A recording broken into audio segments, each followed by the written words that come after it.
আসসালামু আলাইকুম প্রিয় শিক্ষার্থীবৃন্দ, আমি তোমাদের তুষার ভাইয়া। প্রথমে তো আমাকে এক ক্লাসে দেখেই ফেলছো, এরপরও আমি আবার চলে আসছি তোমাদের নতুন ক্লাস নেওয়ার জন্য।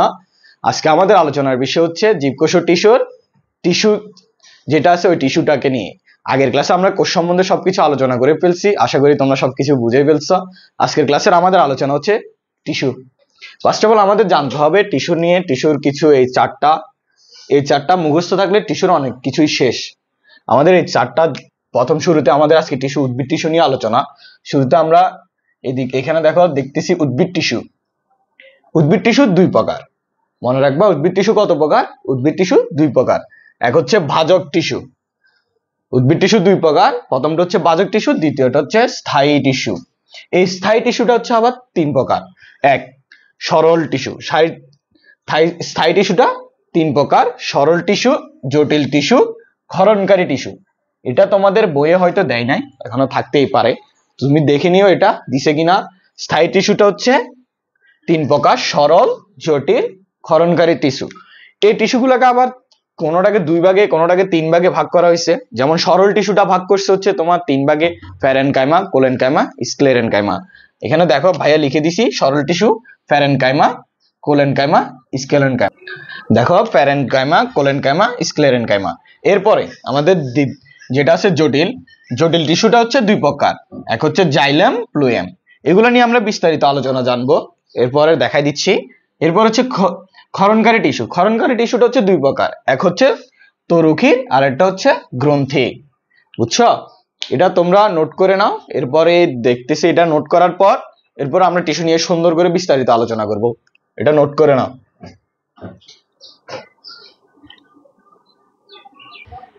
এরপর দেখো আমরা এরপর হচ্ছে আলোচনার বিষয়, মূল বিষয়টা চলে আসছি। আলোচনার বিষয় হচ্ছে আজকের আলোচনার বিষয় আমাদের টিস্যু। তো টিস্যু কাকে বলে আমাদের জানতে হবে। টিস্যু কাকে বলে? একগুচ্ছ কোষ একটি নির্দিষ্ট স্থানে উৎপন্ন হয়ে, একগুচ্ছ কোষ একটি নির্দিষ্ট স্থানে উৎপন্ন হয়ে একটি নির্দিষ্ট কাজে অংশগ্রহণ করে। মানে হচ্ছে একটা কোষ যে কোনো একটা স্থানে, একটা নির্দিষ্ট স্থানে উৎপন্ন হবে, ওই এর উৎপন্ন হয়ে একটি নির্দিষ্ট কাজই করবে, তাকে আমরা কি বলবো? টিস্যু বলবো। এই টিস্যুটা যেমন হতে পারে অস্থি, রক্ত, জাইলেম, ফ্লোয়েম হতে পারে, প্যারেনকাইমা হতে পারে, ইত্যাদি। এরপর আমাদের জানতে হবে, এরপর হচ্ছে আমাদের উদ্ভিদ টিস্যু। কি টিস্যু? উদ্ভিদ টিস্যু। উদ্ভিদ টিস্যু কত প্রকার বলছিলাম? উদ্ভিদ টিস্যু হচ্ছে দুই প্রকার। কি কি? উদ্ভিদ টিস্যু দুই প্রকার। এই দুই প্রকার টিস্যু কি কি চার্টে বলে দিছি: ভাজক টিস্যু, স্থায়ী টিস্যু। কি কি? এক হচ্ছে ভাজক টিস্যু, আরেকটা হচ্ছে স্থায়ী টিস্যু। উদ্ভিদ টিস্যু কত প্রকার? উদ্ভিদ টিস্যু হচ্ছে দুই প্রকার। কি কি? ভাজক টিস্যু, স্থায়ী টিস্যু। বুঝছো? এরপর এই ভাজক টিস্যু কাকে বলে আমাদের এটা জানতে হবে। ভাজক টিস্যু কাকে বলে? এগুলো ক নাম্বারের জন্য আসবে, বাচ্চারা এটা দেখে রাখবা। ভাজক টিস্যু যে টিস্যু কোষ বিভাজন করে, একটি নতুন কোষ তৈরি করে, তাকে ভাজক টিস্যু বলে। যে টিস্যু কোষ বিভাজন করে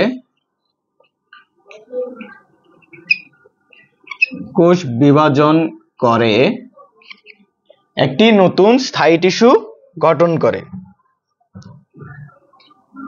নতুন কোষ বিভাজন করে। তারপর হচ্ছে ভাজক টিস্যু যে টিস্যু কোষ বিভাজন করে নতুন কোষ গঠন করে। নতুন কোষ গঠন করে, তাকে কি বলে? ভাজক টিস্যু বলে। তাকে ভাজক টিস্যু বলে। সাথে সাথে নোট করে পেলো ভাজক টিস্যু কাকে বলে। বুঝছো? এটা ক নাম্বারের জন্য আসবে। হচ্ছে ভাজক টিস্যু যে টিস্যু কোষ বিভাজন করে এবং নতুন কোষ গঠন করে, তাকে ভাজক টিস্যু বলে। এরপর আমাদের আরেকটা আছে ভাজক টিস্যুর পর আছে হচ্ছে স্থায়ী টিস্যু। ভাজক টিস্যুর পর স্থায়ী টিস্যু। এটা হচ্ছে যে কোষ বিভাজন বন্ধ করে তার বিপরীত, তাকে হচ্ছে স্থায়ী টিস্যু বলে। এখানে আমি সুন্দর করে সংক্ষেপে লিখে দিচ্ছি, কোষ বিভাজন বন্ধ করে। কোষ বিভাজন বন্ধ করে। ভাজক টিস্যু কি? কোষ বিভাজন বন্ধ করে, একটি নির্দিষ্ট কাজ করে। নির্দিষ্ট কাজ করে। কোষ বিভাজন বন্ধ করার পর কি করবে? একটা নির্দিষ্ট কাজ করে। এটা হচ্ছে স্থায়ী টিস্যু। স্থায়ী টিস্যু কাকে বলে? যে টিস্যু কোষ বিভাজন বন্ধ করে একটি নির্দিষ্ট কাজ করে তাকে স্থায়ী টিস্যু বলে। এরপর আমাদের স্থায়ী টিস্যু জানার পর হচ্ছে স্থায়ী টিস্যু কত প্রকার। এই স্থায়ী টিস্যুটা হচ্ছে 3 প্রকার। স্থায়ী টিস্যু 3 প্রকার। স্থায়ী টিস্যু কত প্রকার? স্থায়ী টিস্যু 3 প্রকার। কি কি? Parenchyma, collenchyma, sclerenchyma. এটা মনে আছে তো? একটু আগে আমি চার্ট দিছিলাম, চার্টে দেখছো। এই স্থায়ী টিস্যুটা 3 প্রকার। এটা হচ্ছে কি কি? Parenchyma, collenchyma, sclerenchyma. প্যারেনকাইমা, তারপর হচ্ছে কোলেনকাইমা, প্যারেনকাইমা, কোলেনকাইমা, এরপর হচ্ছে কি? স্ক্লেরেনকাইমা। Parenchyma, collenchyma, sclerenchyma. বুঝছো? এটা লিখে রাখো। স্থায়ী টিস্যু 3 প্রকার। Parenchyma, collenchyma, sclerenchyma. প্যারেনকাইমা।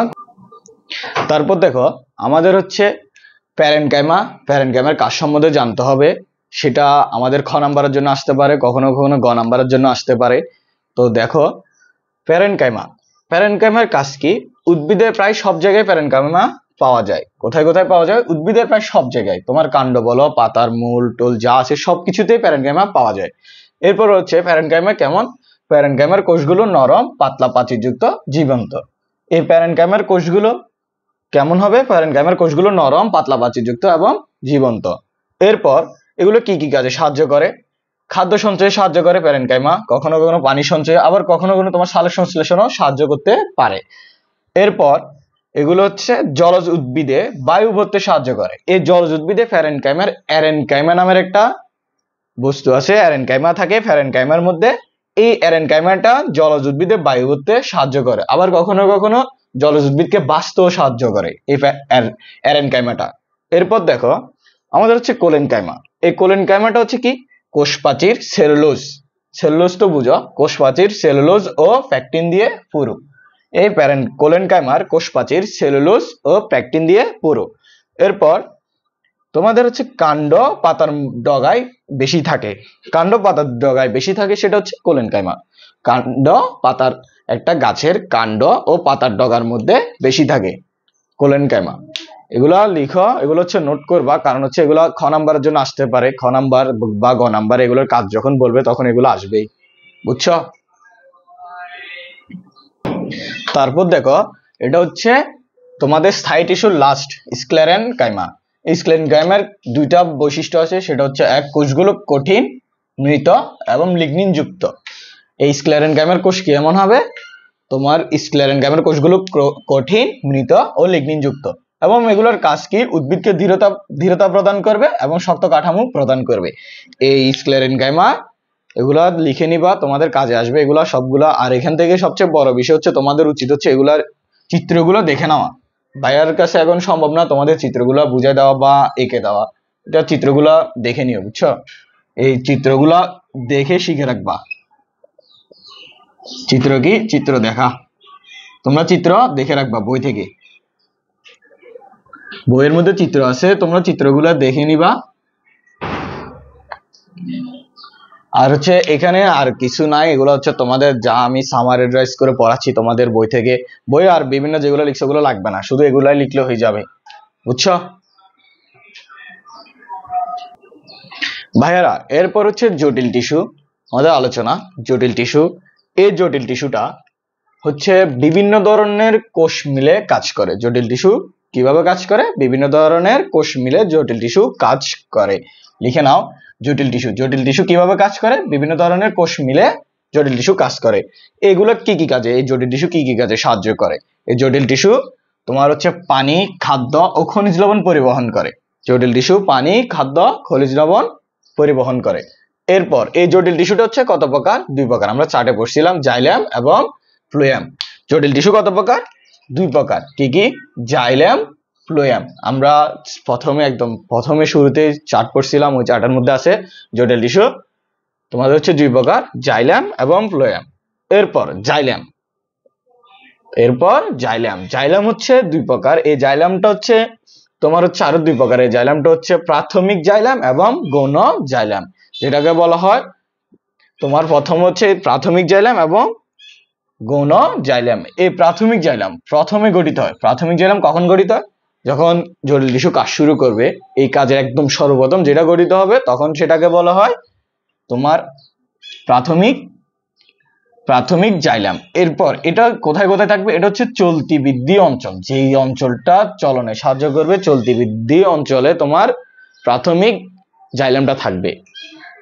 গৌণ জাইলেম এটা হচ্ছে একদম শেষে, জাইলেমের শেষে গঠিত হবে, সেটা তুলনামূলক বড় হবে। এটা পরিণত অঞ্চল, যখনটা জাইলেম পুরোপুরি গঠিত হয়ে যাবে এই পরিণত অঞ্চলে জাইলেম থাকবে, সেটাকে কি বলে? গৌণ জাইলেম বলে। এই জাইলেমের চারটি অংশ, একটা হচ্ছে tracheid, Bessel, xylem parenchyma, xylem fibre. কি কি? জাইলেমের কয়টি অংশ? চারটি অংশ। Tracheid, Bessel, xylem parenchyma, phloem, xylem fibre. আবার বলো, ভাইয়ের সাথে সাথে বলো কি কি? Tracheid, Bessel, xylem parenchyma, xylem fibre. এই ট্রাকিডের বৈশিষ্ট্যটা ভাইয়া লিখে দিছি কি কি। ট্রাকিডের বৈশিষ্ট্যটা হচ্ছে এক, এটা লম্বা, সরু এবং চোঙাকৃতি। ট্রাকিড কেমন? লম্বা, সরু, চোঙাকৃতি। এরপর হচ্ছে প্রাচীর লিগলিন যুক্ত। তোমার ট্রাকিডের প্রাচীর কি? লিগলিন যুক্ত। এ ধরো এটা একটা ট্রাকিড আঁকলাম, তো এই প্রাচীরের এই জায়গায় এগুলো থাকবে লিগনিন। এটা কি? ট্রাকিডের প্রাচীরে এগুলো থাকবে কি? এগুলো হচ্ছে লিগনিন। তোমার যখন ট্রাকিড গঠিত হবে তখন ট্রাকিডের প্রাচীরে লিগনিন থাকবে। এগুলো থাকবে হচ্ছে শক্ত এবং কঠিন অবস্থায়। এই যেগুলো থাকবে লিগনিন গুলো শক্ত এবং কঠিন অবস্থায় থাকবে, বুঝছো? এরপর এটা হচ্ছে জল ও খনিজ লবণ পরিবহন করে। ট্রাকিড আমরা এখানে পড়ছি না, এই যে জটিল টিস্যু, এই জটিল টিস্যুটা জাইলেমে আসে। প্রথমে কোথায় আসবে? মানে এখানে দেখো জল মানে তো পানি, খনিজ লবণের কথা বলেই দিছি। দেখছো? এটা যদি একটু চিন্তা করলে জটিল টিস্যুটা এটা আসছে কোথায় থেকে? জটিল টিস্যু থেকে। এই জাইলেমটা আসছে কোথায় থেকে? জটিল টিস্যু। আমরা দেখো জটিল টিস্যুটা কত প্রকার? দুই প্রকার। এটা জাইলেমের চারটি অংশ। এই চারটি অংশ ট্রাকিড কি করে? পানি, খাদ্য, খনিজ লবণ। পানি, খনিজ লবণ পরিবহন করে কে? ট্রাকিড, বুঝছো? এখানে তোমরা যদি দেখো, এই যে মানে শুরুটা হচ্ছে এখান থেকে, স্টার্টিংটা এখান থেকে। এই ট্রাকিডের জল, খনিজ লবণ, এই দেখো জল মানে হচ্ছে পানি, খনিজ লবণ আমরা আগেই পড়ছি। এখানে হচ্ছে খনিজ লবণ, জল। আর এখানে দেখো প্রথম গঠিত চলতি বৃদ্ধি অঞ্চল, মানে হচ্ছে এটা প্রথমে গঠন হবে, যেটা যখন গঠিত হওয়ার টাইমে মানে গঠন কার্য যখন চলতে থাকবে তখন এটার এই অঞ্চলে কি হবে? প্রাথমিক জাইলেম। গৌণ জাইলেমটা পরে গঠিত হবে, তুলনামূলক বড় হবে, সেটা পরিণত অঞ্চল, মানে জাইলেমটা পুরোপুরি গঠিত হয়ে যাওয়ার পরে তখন এটা হবে, বুঝছো? দেখে নাও, ভাইয়া লিখে নিবা এগুলা। এটা একদম সুন্দর করে সামারাইজ করে দেওয়া আছে, তোমাদের বইয়ে এত কিছু নাই, যেগুলো ভাইয়া লিখে দিছি এগুলা ছোট করে ভাইয়া লিখে দিছি তোমাদের বোঝার জন্য, বুঝছো? হ্যাঁ, এটা দেখো। এরপর হচ্ছে আমরা ট্রাকিড নিয়ে প্রথমে পড়ছি। এরপর হচ্ছে বেসেল। এই বেসেলটা কেমন? বেসেলটা হচ্ছে নলাকার, দীর্ঘ, খালি, চোঙার মতো। নলাকার, দীর্ঘ, খালি, চোঙার মতো। বেসেল কেমন? নলাকার, দীর্ঘ, খালি, চোঙার মতো। এটা একাধিক কোষকে উপর নিচে সংযুক্ত করে। একাধিক কোষকে উপর নিচে সংযুক্ত করে কে? তোমার বেসেল। এরপর পানি দ্রুত পরিবহন করে। আমরা পানি যে ওই যে ট্রাকিড দিয়ে পানি গ্রহণ করি, উদ্ভিদ পানি গ্রহণ করে না ট্রাকিড দিয়ে, তো ওটাকে মানে এটা বেসেল ওটাকে দ্রুত পরিবহন করে। এরপরে তো আবৃতবীজী উদ্ভিদে বিশেষভাবে পাওয়া যায় বেসেল।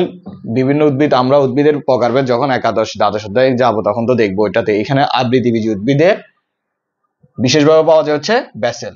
এরপর হচ্ছে আমাদের জাইলেম প্যারেনকাইমা। জাইলেম প্যারেনকাইমা হচ্ছে উদ্ভিদের একমাত্র জীবন্ত কোষ। উদ্ভিদের একমাত্র জীবন্ত কোষ জাইলেম প্যারেনকাইমা। পাতলা প্রাচীর যুক্ত। এই জাইলেম প্যারেনকাইমাটা কেমন? পাতলা প্রাচীর যুক্ত। আমরা ওই ট্রাকিডের প্রাচীরটা লিগনিন দিয়ে যেমন ছিল ওটা ছিল শক্ত কঠিন, এটা তো হচ্ছে একদম পাতলা একটা প্রাচীর, বুঝছো? এই ধরো এটা হচ্ছে তোমাদের জাইলেম প্যারেনকাইমা, এটার প্রাচীরটা হবে একদম পাতলা, এরকম পাতলা, এরকম পাতলা, বুঝছো? এটা খাদ্য সঞ্চয় ও পানি পরিবহন করে, এগুলাতে খাদ্য উৎপন্ন হবে, এখানে পানি পরিবহন করবে তোমার হচ্ছে জাইলেম প্যারেনকাইমা। এবার হচ্ছে জাইলেম ফাইবার, সেটা হচ্ছে লম্বা সরু মৃত কোষ। জাইলেম ফাইবার কি? লম্বা সরু মৃত কোষ, বুঝছো? জাইলেম ফাইবার কি? লম্বা সরু মৃত কোষ। এগুলো লিখে নিবা, বুঝছো? এগুলো লাগবে পরীক্ষার মধ্যে, এগুলো লাগবে। খ নাম্বার, ক নাম্বার, এরপর হচ্ছে তোমার গ নাম্বারের জন্য আসতে পারে। আর এরপর হচ্ছে এটা ধীরতা প্রদান করবে, যান্ত্রিক শক্তি উৎপন্ন করে, উদ্ভিদের ধীরতা ও যান্ত্রিক শক্তি দেয়। আর হচ্ছে জাইলেম ফাইবারটা কেমন? স্ক্লেরেনকাইমা ফাইবারের মতো। এটা স্ক্লেরেনকাইমা ফাইবার যখন পড়বো তখন এটাতে দেখবা সেম সেম বাট ডিফারেন্ট, বুঝছো? তোমাদের মায়ের ভাইয়ের মতো, দেখলে বুঝবা সেম সেম হয়ে গেছে কিন্তু বাট ডিফারেন্ট। মায়ের ভাইয়া মায়ের ভাইয়া দাড়ি পালাই দিই পুরো শেষ, সেম সেম এখন আগের মতো চেহারাটা আছে কিন্তু ডিফারেন্ট। আমার আছে দাড়ি, আছে আছে। এরপর আমাদের আলোচনার বিষয় হচ্ছে ফ্লোয়েম। তোমাদের জাইলেম যেভাবে পড়ছি সেম ফ্লোয়েম পড়তে হবে। ফ্লোয়েম 4 প্রকার। কি কি? ফ্লোয়েম হচ্ছে এক হচ্ছে সিপ কোষ, সঙ্গী কোষ, ফ্লোয়েম প্যারেনকাইমা, ফ্লোয়েম ফাইবার। এখানে তোমাদের ফ্লোয়েম ফাইবার আর হচ্ছে ফ্লোয়েম প্যারেনকাইমা তেমন কোনো ইম্পর্টেন্ট কিছু না, কিন্তু শিপ কোষ এবং সঙ্গী কোষ এটা আসতে পারে। এটা আসবে কিভাবে? তোমার শিপ কোষ ও সঙ্গী কোষের মধ্যে পার্থক্য খ নাম্বারের জন্য, সেটা আগের ক্লাসে আমরা পড়ছিলাম। পার্থক্য কিভাবে করতে হয়? পার্থক্য লিখতে হলে একটা বক্স করে সেম, এখানে ধরো শিপ কোষ আর এখানে সঙ্গী কোষ। সঙ্গীবাদ ছাড়া সঙ্গী আবার অন্য কিছু বুঝিয়ে না, এটা এমনি সঙ্গী কোষ। তারপর কি কি লিখতে হবে? এটা এখানে বক্সের মধ্যে যা লিখতে হবে সেটা হচ্ছে তোমার শিবকোষের মধ্যে কি লিখবা, যেটাই পাশে থাকবে ওইটার পাশে থাকবে না। শিবকোষগুলো দীর্ঘ প্রাচীর যুক্ত। তোমার শিবকোষ কেমন? শিবকোষগুলো হচ্ছে দীর্ঘ প্রাচীর যুক্ত, বুঝছো? আবার বলতেছি, পার্থক্য যখন লিখবা এই পার্থক্য এটা আসবে তোমাদের খ নাম্বারের জন্য।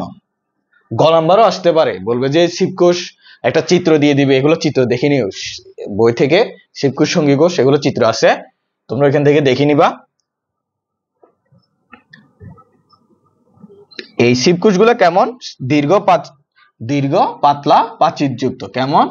দীর্ঘ পাতলা প্রাচীর, কেমন? দীর্ঘ পাতলা প্রাচীর যুক্ত, বুঝছো? দীর্ঘ পাতলা প্রাচীর যুক্ত। আর শিবকোষগুলো কেমন? শিবকোষগুলো হচ্ছে দীর্ঘ নয়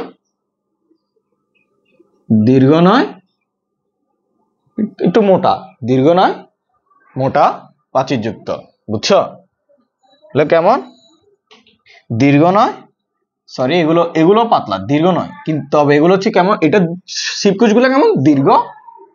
দীর্ঘ পাতলা প্রাচীর যুক্ত। আর হচ্ছে সঙ্গী কোষগুলো দীর্ঘ নয় তবে পাতলা প্রাচীর যুক্ত, বুঝছো?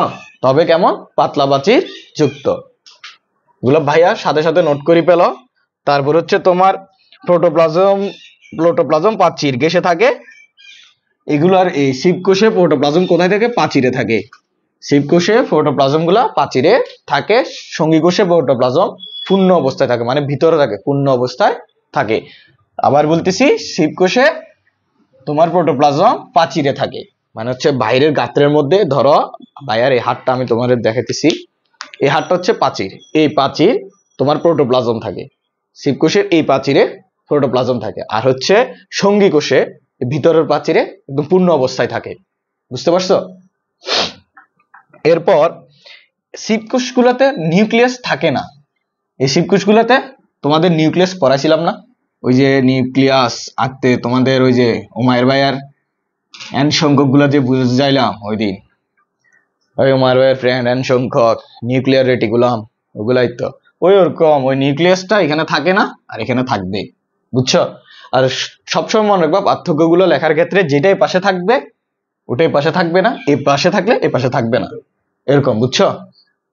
এরপর তোমাদের আরেকটা হচ্ছে, এখানে আরেকটা লিখবো হচ্ছে সকল আবৃতজীবী উদ্ভিদে পাওয়া যায়।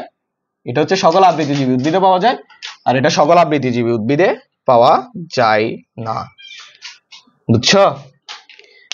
এতটুকু পর্যন্ত তোমার শুধু এটাই, এখান থেকে এটাই আসবে। আর এখান থেকে আসার জন্য হচ্ছে তোমার ঘ নাম্বারের জন্য যেটা আসবে, এইখান থেকে এটার আরো অনেকগুলো আছে, তোমরা এটা পড়ে নিবা, ভাইয়া নোট দিব, নোটগুলোতে পড়ে নিও। এখানে ঘ নাম্বারের জন্য আসবে শিবকোষ ও সঙ্গীকোষ। কি বলবে? শিবকোষ ও সঙ্গীকোষের গঠন। তখন কি করবা? শিবকোষ সঙ্গীকোষের চিত্র এঁকে এই গঠনগুলা লিখে দিবা। কি বলবে? শিবকোষ ও সঙ্গীকোষের গঠন। ঘ নাম্বারের জন্য আসবে। কত নাম্বারের জন্য? ঘ নাম্বারের জন্য। শিবকোষ ও সঙ্গীকোষের গঠন লিখতে বললে তখন এখান থেকে বড় করে লিখে এরপর হচ্ছে তোমার চিত্র আঁকি দিবা, শেষ। আর একটা প্রশ্ন তখন হচ্ছে তোমাদের কখর জন্য, এটা লিখে রাখবা। কখর জন্য আসবে হচ্ছে, এটা কর জন্য আসতে পারে, ফ্লোয়েম প্যারেনকাইমা কাকে বলে, ফ্লোয়েম ফাইবার কাকে বলে, বা ফ্লোয়েম ফাইবার বলতে কি বুঝো, কখর জন্য আসতে পারে, বুঝছো? এগুলো বই থেকে দেখে নিও। এরপর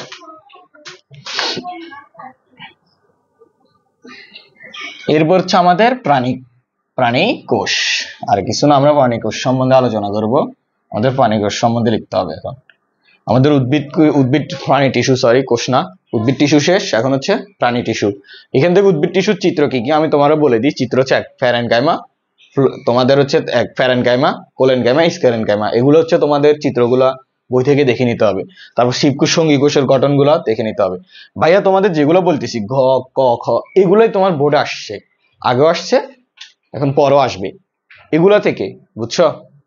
এগুলো তোমরা যখন বোর্ডের টেস্ট পেপার সলভ করবা তখন এগুলাই দেখবা, এগুলাই আসছে বারবার ঘুরে ফিরে, এগুলাই, আর কিছু না। ভাইয়ারা দেখো, প্রাণী টিস্যু, এই প্রাণী টিস্যুটা হচ্ছে 4 প্রকার। কি কি? আবরণী টিস্যু, যোজক টিস্যু, পেশি টিস্যু, স্নায়ু টিস্যু। তোমার প্রাণী টিস্যু কত প্রকার? 4 প্রকার। আবরণী টিস্যু, পেশি টিস্যু, স্নায়ু টিস্যু, আরেকটা হচ্ছে যোজক টিস্যু। এই আবরণী টিস্যুটা হচ্ছে তোমাদের, এটা লিখবা, লিখে নিও। আবরণী টিস্যুটা 2 ভাগে ভাগ করা, একটা হচ্ছে কোষের আকৃতির ভিত্তিতে, আরেকটা ভিত্তিপদ্মা কোষের আকৃতির ভিত্তিতে, বুঝছো? এই কোষের আকৃতির ভিত্তিতে আবরণী টিস্যুকে স্কোয়ামাস, একটা হচ্ছে স্কোয়ামাস, কিউবয়েডাল, কলামনার। এই স্কোয়ামাসটা হচ্ছে মাছের আঁশের মতো। কিসের মতো? মাছের আঁশের মতো। স্কোয়ামাস কেমন? মাছের আঁশের মতো। এরপর হচ্ছে কিউবয়েডাল। কিউবয়েডালটা হচ্ছে তোমার ঘনক আকৃতির। কিউবয়েডালটা কেমন? ঘনক আকৃতির, বুঝছো? কিউবয়েডালটা কেমন? ঘনক আকৃতির। ঘনক আকৃতি তো আমরা চিনি, আমাদের বইটা একটা ঘনক। বা আবার এটা যদি আমরা বলি, এই তো এটাও ঘনক, এটাও ঘনক, বুঝছো? এই ঘনক আকৃতিটা হচ্ছে কি? কিউবয়েডাল। এরপর কলামনারটা কেমন? আমাদের কলামনারটা হচ্ছে তোমাদের স্তরের মতো। কলামনারটা কেমন? স্তরের বা স্তম্ভের মতো। এটা স্তম্ভের মতো, স্তম্ভের মতো। এই কলামনারটা কেমন? স্তম্ভের মতো, স্তম্ভের মতো, বুঝছো? কলামনার কেমন? স্তম্ভের মতো। আবার প্রাণী টিস্যু, প্রাণী টিস্যু কত প্রকার? 4 প্রকার। আবরণী টিস্যু, যোজক টিস্যু, পেশি টিস্যু, স্নায়ু টিস্যু। প্রাণী টিস্যু কত প্রকার? 4 প্রকার। আবরণী টিস্যু, যোজক টিস্যু, পেশি টিস্যু, স্নায়ু টিস্যু। এই আবরণী টিস্যুটাকে 2 ভাগে ভাগ করা হয়। কি, কয় ভাগে? 2 ভাগে। এক হচ্ছে কোষের আকৃতির ভিত্তিতে, আর একটা ভিত্তিবেদ্য পদ্মার ভিত্তিতে। এটা হচ্ছে কোষের আকৃতির ভিত্তিতে। কোষের আকৃতির ভিত্তিতে কেমন? Squamous, squamous, cuboidal, columnar. এই স্কোয়ামাসটা কেমন? মাছের আঁশের মতো। তারপর হচ্ছে কিউবয়েডালটা ঘনক আকৃতির মতো, কলামনার স্তম্ভের মতো। এরপর যখন আরেকটা যেটা আছে ভিত্তিবেদ্য পদ্মার ভিত্তিতে, এটাই দিক দিয়ে লিখি। ভিত্তিবেদ্য পদ্মার ভিত্তিতে একটা হচ্ছে কি? সাধারণ স্ট্র্যাটিফাইড,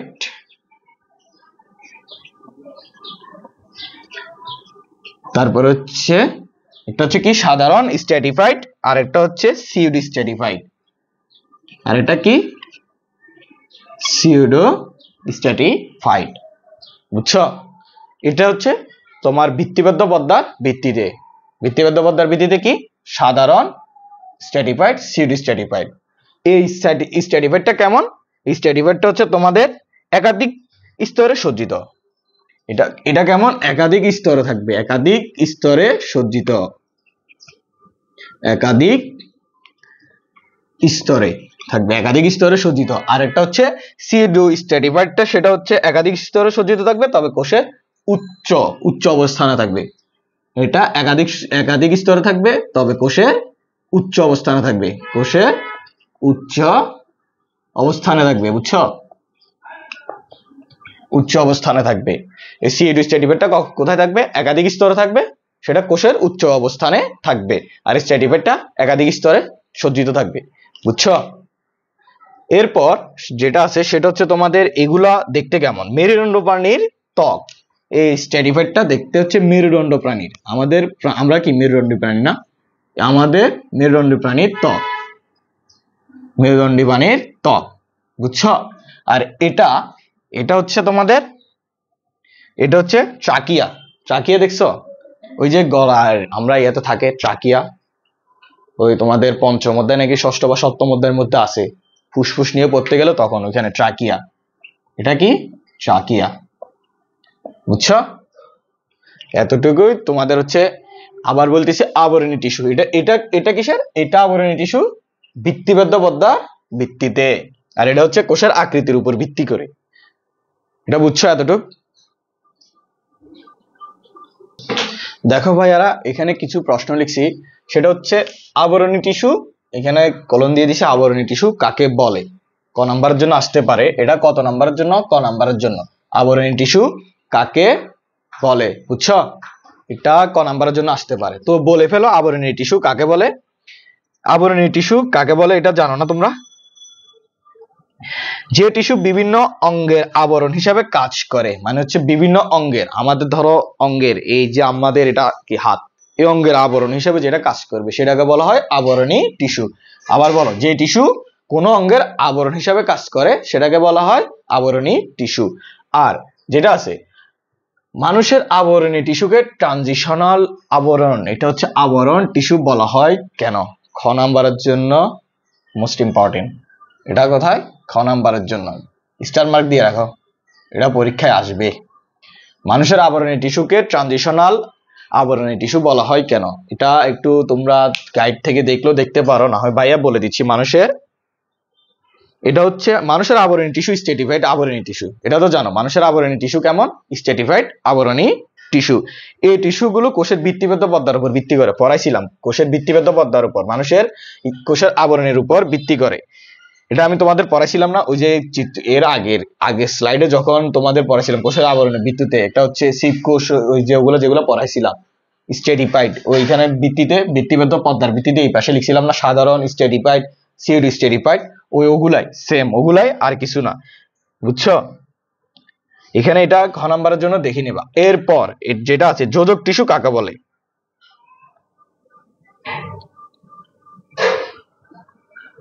এটা কাকে বলে বলো? যে টিস্যু দেহের আঁশযুক্ত অংশকে অন্য টিস্যুর সাথে সংযুক্ত করে তাকে যোজক টিস্যু বলে। দেহের আঁশযুক্ত অংশ, দেহের আঁশযুক্ত অংশ অন্য কোনো টিস্যুর সাথে সংযুক্ত করে তাকে যোজক টিস্যু বলে। এই যোজক টিস্যু কাকে বলে? যে টিস্যু দেহের যে আঁশযুক্ত টিস্যু, দেহের যে আঁশযুক্ত টিস্যু অন্য কোনো অংশের সাথে সংযুক্ত করে তাকে যোজক টিস্যু বলে। রক্ত কাকে বলে? হালকা রক্ত কাকে বলে? রক্ত হচ্ছে হালকা ক্ষারীয়, ঈষৎ লবণাক্ত। হালকা ক্ষারীয়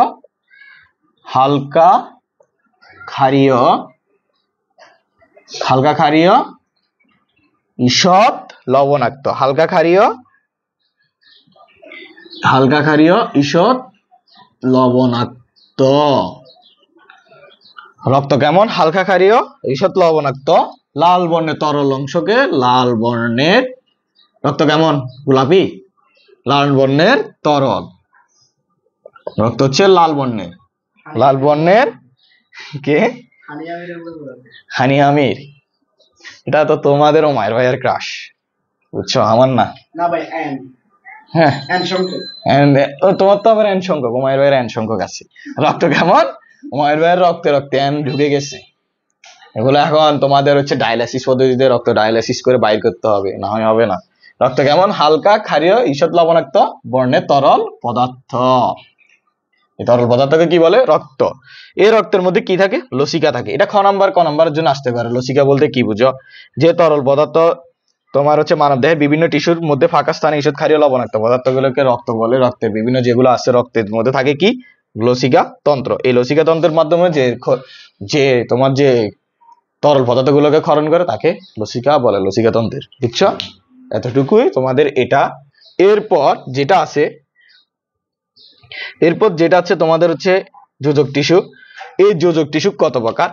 যোজক টিস্যুটা হচ্ছে, দাঁড়াও আমি এটা মুছে দিচ্ছি।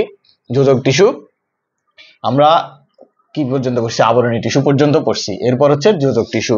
এই যোজক টিস্যুটা 3 প্রকার। যোজক টিস্যু কত প্রকার? যোজক টিস্যু 3 প্রকার। যোজক টিস্যু, এই যোজক টিস্যুটা 3 প্রকার। কি কি যোজক টিস্যু 3 প্রকার? কি কি? এক হচ্ছে তোমাদের ফাইব্রাস,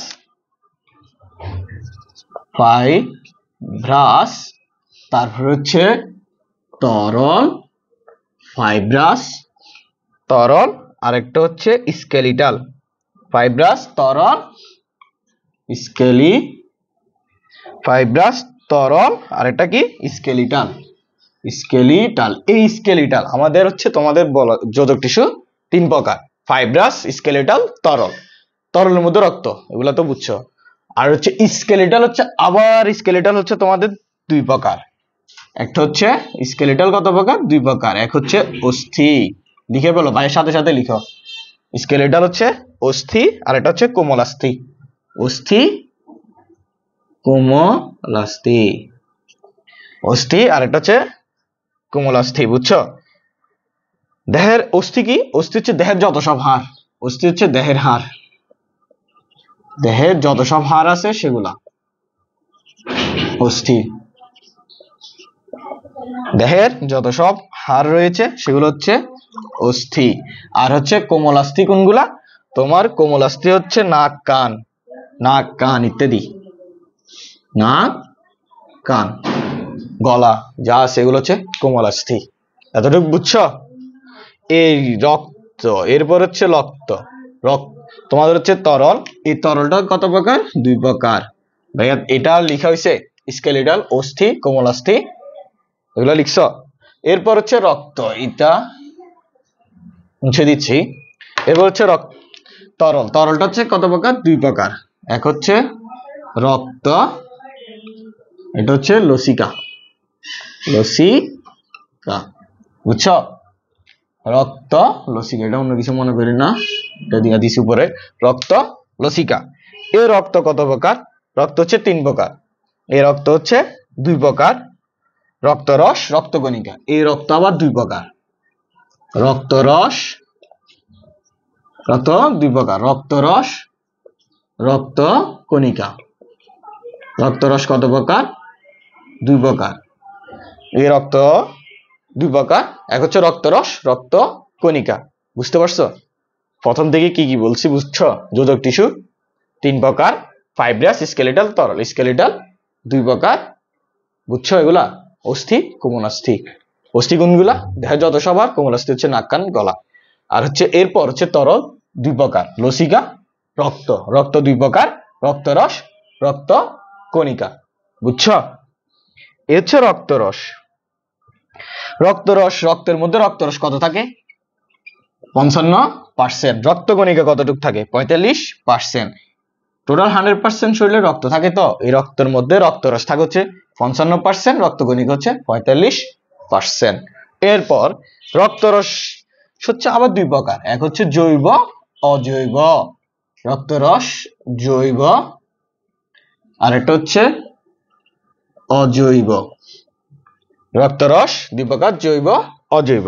এই জৈব উপাদানের মধ্যে কি কি রয়েছে? বিভিন্ন ধরনের প্রোটিন, হরমোন, অ্যান্টিবডি যেগুলো আছে এগুলো হচ্ছে জৈব। বিভিন্ন ধরনের প্রোটিন, হরমোন, অ্যান্টিবডি যেগুলো আছে এগুলা জৈব। আর এটা অজৈবর মধ্যে কি কি আছে? তোমাদের অজৈবর মধ্যে পানি, বিভিন্ন ধরনের আয়রন, অ্যাসিড যেগুলো আছে, পানি, বিভিন্ন ধরনের আয়রন, অ্যাসিড, এগুলো হচ্ছে তোমার অজৈব পদার্থ। জৈব পদার্থ কত পার্সেন্ট থাকে? জৈব পদার্থ থাকে 8 থেকে 9%। 8 থেকে 9% থাকে হচ্ছে জৈব পদার্থ। আর হচ্ছে পানি থাকে তোমার 91 থেকে 92%। 91 থেকে 92% কি থাকে? পানি থাকে। 91 থেকে 92% পানি থাকে। এতটুকু বুঝছো রক্তরসে? এগুলা জৈব পদার্থ, আর অজৈব পদার্থ 91 থেকে 92%। বুঝছো? এই অজৈব পদার্থের মধ্যে পানি, এগুলো থাকে হচ্ছে পানি। অজৈব পদার্থের মধ্যে পানি, বুঝছো? এগুলো হচ্ছে তোমার পানি। এতটুকু বুঝতে পারছো? এরপর রক্তকণিকার মধ্যে হচ্ছে তোমাদের রক্তকণিকা হচ্ছে 3 প্রকার। এক হচ্ছে লোহিত রক্তকণিকা, শ্বেত রক্তকণিকা, অনুচক্রিকা। লোহিত, শ্বেত, আর একটা হচ্ছে অনুচক্রিকা। কি? অনুচক্রিকা।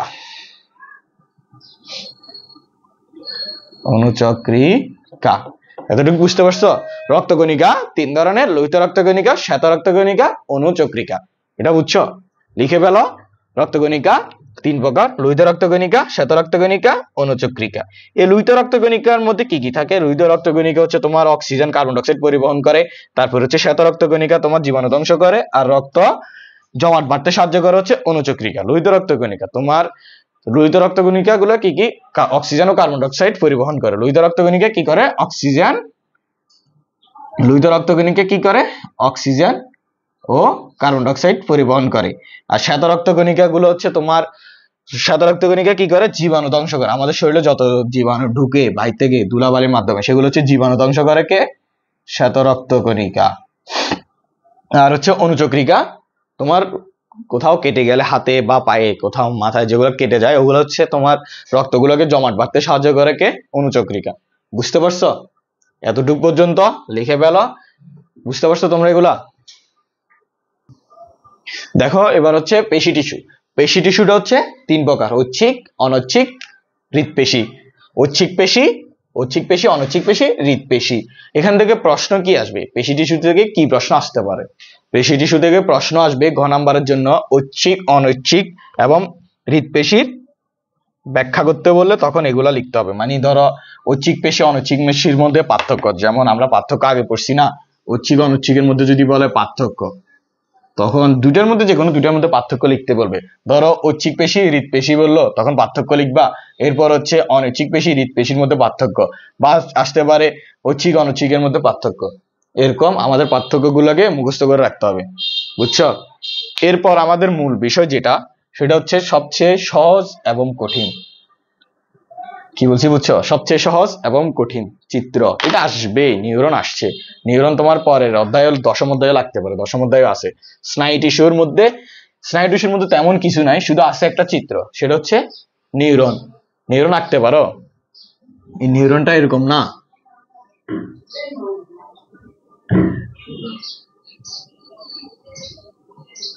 এই নিউরনটা এভাবে আসে। তো এখানে একটা গহ্বর থাকে, এটা নিউরন।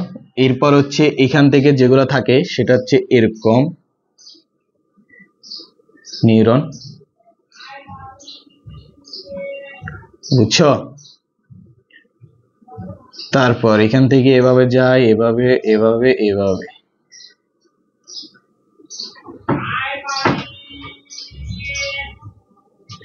এটাই নিউরন। বুঝছো? নিউরনটা এরকম।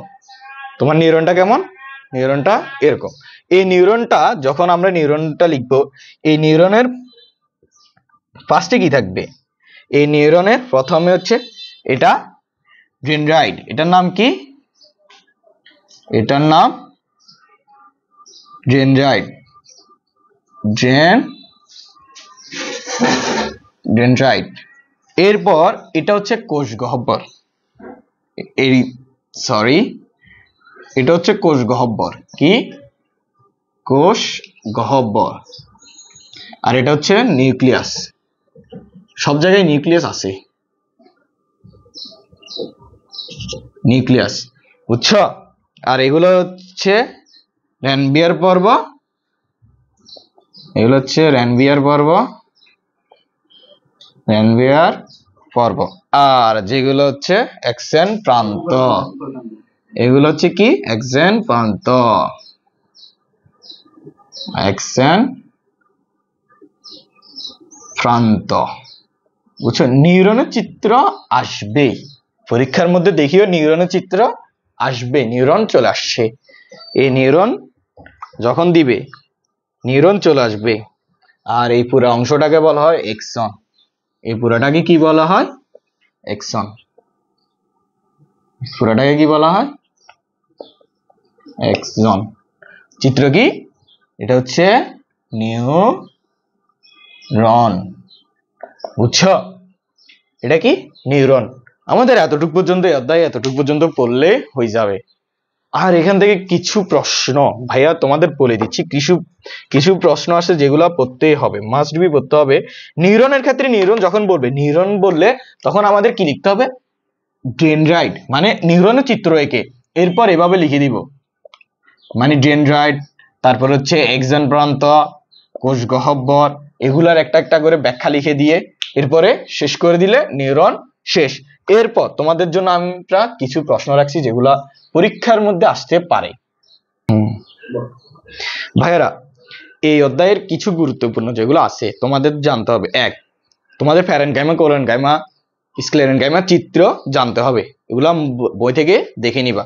এরপর যেটা আছে এই অধ্যায়ের মানে টিস্যু অংশ থেকে, এরপর তোমার হচ্ছে ব্যবহারিকের অংশের কিছুটা অংশ, নিউরনের চিত্রটা আঁকছিলাম, নিউরনের চিত্রটা মুখস্থ রাখতে হবে, ডিরেক্ট পরীক্ষা আসবে, গ নাম্বারে চলে আসছে, গ নাম্বারে চলে আসছে। আরেকটা যেটা ঐচ্ছিক অনৈচ্ছিক, ওই যে পেশি যোজক ইয়া থেকে পেশি টিস্যু, ঐচ্ছিক অনৈচ্ছিক হৃদপেশি, এই পেশি টিস্যুর ব্যাখ্যাগুলা মুখস্থ রাখতে হবে। এরপর আরেকটা খ নাম্বারের জন্য মোস্ট ইম্পর্টেন্ট যেটা দিয়েছিলাম, মানুষের আবরণী টিস্যুকে ট্রানজিশনাল আবরণী টিস্যু বলা হয় কেন, এটা মুখস্থ করে রাখিও, এটা আসছে। আর ট্রানজিশনাল অর্থ জানো, মানে হচ্ছে পরিবর্তন শোষক, ট্রানজিশনাল অর্থ কি পরিবর্তন শোষক। আরেকটা হচ্ছে তোমাদের লাস্ট আরেকটা যেটা নোট করে রাখবা, ফাইবারের বিভিন্ন নামে ডাকা হয়, ফাইবারকে বিভিন্ন নামে ডাকা হয়, ফাইবারকে কি বিভিন্ন নামে ডাকা হয়, যেটা স্ক্লেরাইড, প্যারেনকাইমা, তারপর হচ্ছে fibre, phloem parenchyma, phloem fibre, এগুলো তো বুঝছো বিভিন্ন অংশে যেমন ডাকা হয়। স্ক্লেরাইডকে স্টোন সেল বলা হয়, স্ক্লেরাইডকে কি বলা হয় স্টোন সেল বলা হয়। জাইলেম প্যারেনকাইমাকে উড, আর তোমাদের হচ্ছে জাইলেম ফাইবারকে উড ফাইবার, জাইলেম প্যারেনকাইমাকে কি বলে উড জাইলেম, আর এটা হচ্ছে উড ফাইবার, ফাইবারকে উড ফাইবার বলে। এগুলো হচ্ছে নোটগুলো লিখে নিও। এরপর তোমাদের আর যেগুলো আছে শিবকুশ সঙ্গীকুশের গঠন, তারপর হচ্ছে শিবকুশ সঙ্গীকুশের মধ্যে তুলনা করতে বলে এগুলা, আর তারপর হচ্ছে তোমাদের ফ্লুয়েম প্যারেনকাইমা, এগুলার গঠন টঠন যা আছে এগুলা। তো ভাইয়ারা, 2 লেকচারের মাধ্যমে তোমাদের সবচেয়ে কঠিন যেটা বলছো কঠিন অধ্যায় তোমাদের জীবকোষ ও টিস্যু খতম। আজকে কি আমরা 2টা লেকচারের মাধ্যমে জীবকোষ ও টিস্যু 2টা লেকচারের মাধ্যমে শেষ করলাম। জীবকোষ ও টিস্যু কি 2টা লেকচারের মধ্যে শেষ, বুঝছো। আজকে আমাদের 2 লেকচারের মাধ্যমে জীবকোষ ও টিস্যু শেষ। তারপর তোমাদের সাথে ভাইয়ার আবার পরবর্তী ক্লাসে দেখা হবে, ততক্ষণ পর্যন্ত ভালো থাকো, ধন্যবাদ, আসসালামু আলাইকুম।